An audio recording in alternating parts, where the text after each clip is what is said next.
Lan. Sa fifth month. Fifth month ni baby. Para sa 5 months ni baby. Yes, ayan. Wala, tapos na silang kumain. Yung isa, hindi marunong magsubo ang sarili. How to live just like they would. It ain't their business, but they in it. I don't know why. Ayan. Grocery time ang mami at daddy ni Calix. Preparation yan para saan? Para kailan? Sa fifth month. Fifth month ni baby.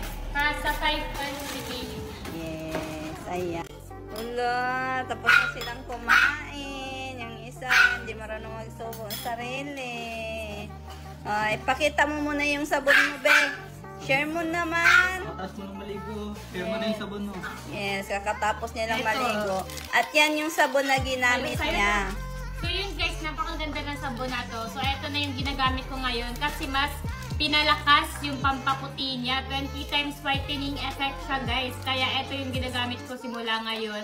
Kasi nakakatanggal din siya ng pekas guys, melasma, tigyawat, ayan.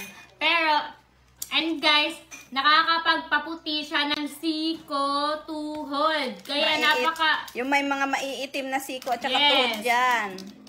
Kaya ang ganda ng sabon na to guys. Kaya ngayon tinatry ko siya, nire-review ko siya ngayon. So, eto yung Prestige Niacinamide Gayuma Bleaching Soap ng Prestige International. So, ayan guys, check out yun ang Giselo basket ilalagay ko. And, ginagamit ko pa din naman siya hanggang ngayon.